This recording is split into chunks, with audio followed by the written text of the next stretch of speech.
Every evening, as the sun dipped low over the quiet lake in Willow Park, an old man named Harold would sit on the same weathered bench. He was always alone. No one ever joined him.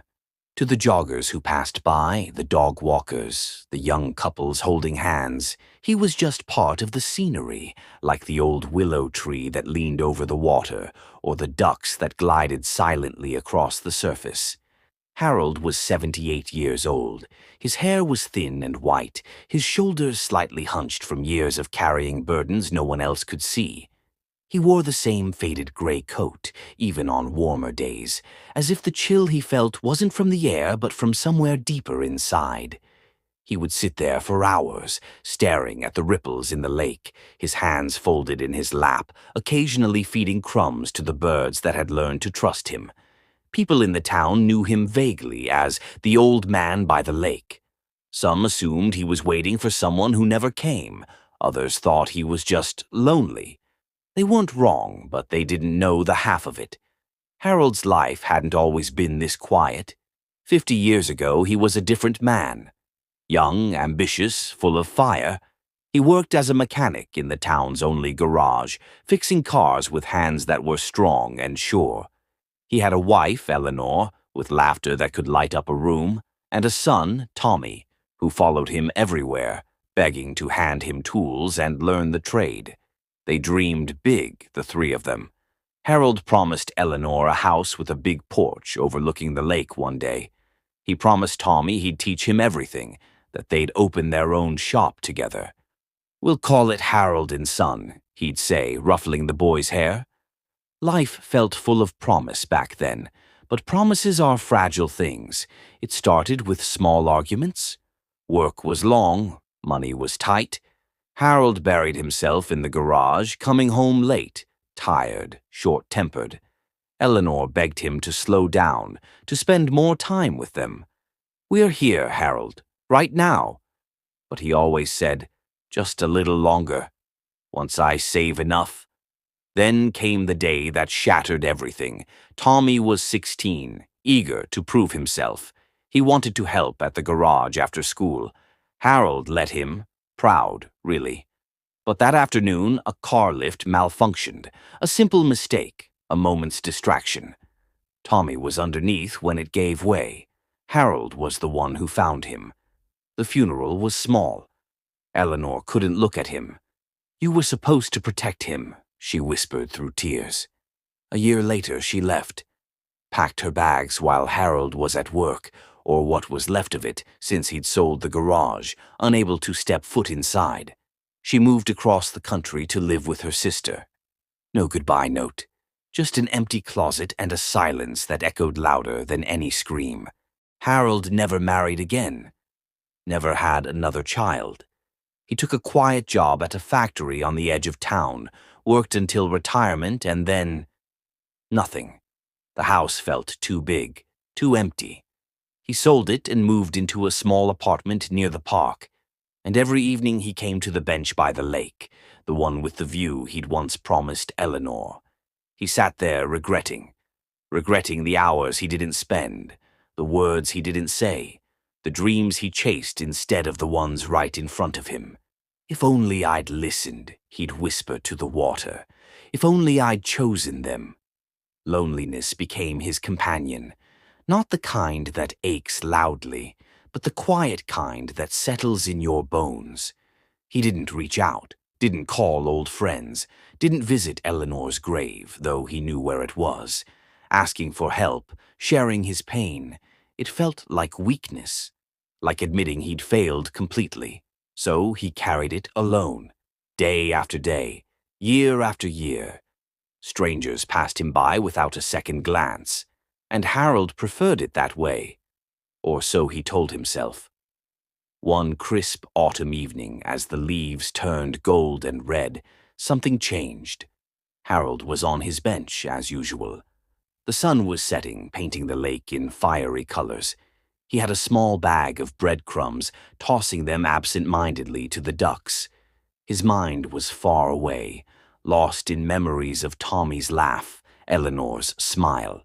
A young woman approached. She was in her late 20s with kind eyes and a hesitant smile. She carried a sketchbook under one arm and a thermos in the other. Her name was Mia. She was new in town, an artist who'd moved there to escape the noise of the city, hoping the quiet would inspire her work. She'd noticed Harold before. Every day, the same bench, the same solitary figure. Something about him tugged at her, a quiet sorrow that mirrored her own hidden struggles. Mia had her own regrets, a failed relationship, dreams of being a painter that felt further away each year.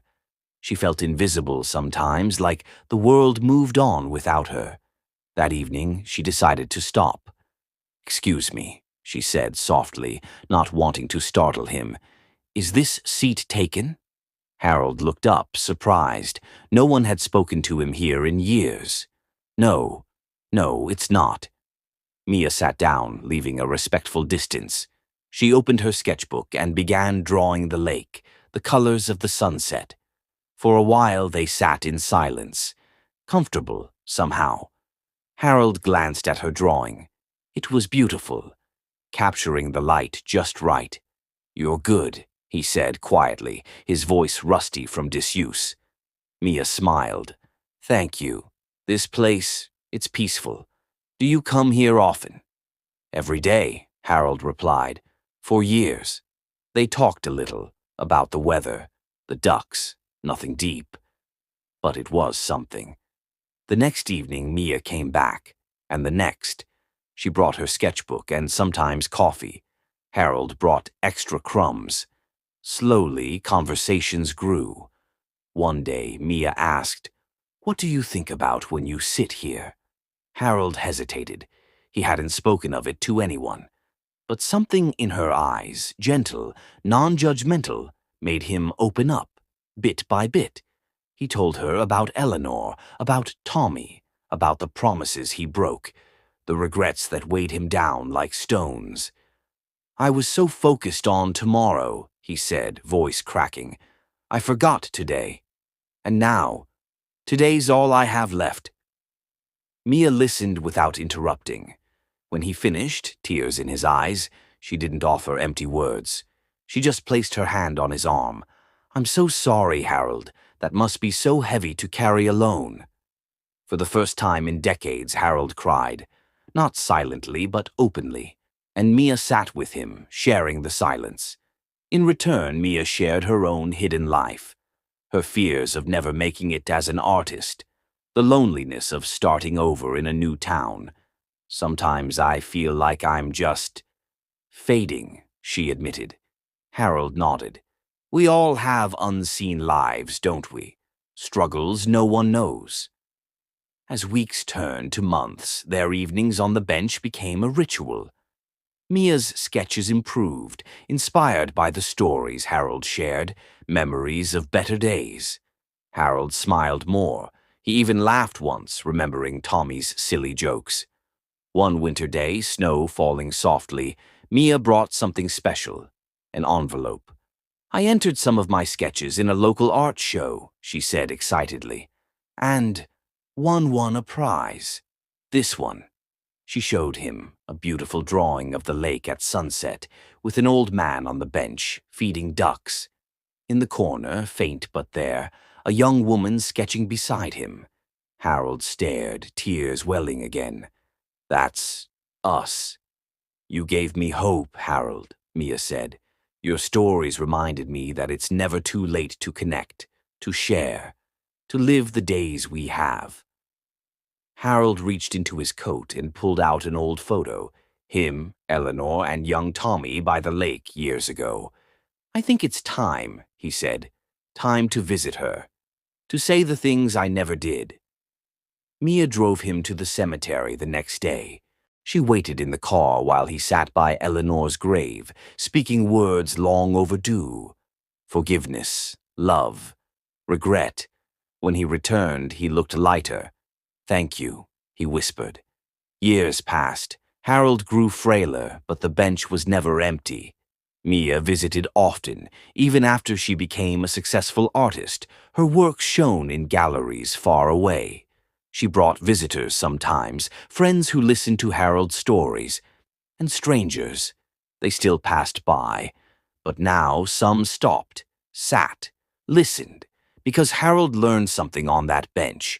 We all carry hidden lives, unseen struggles, quiet pains.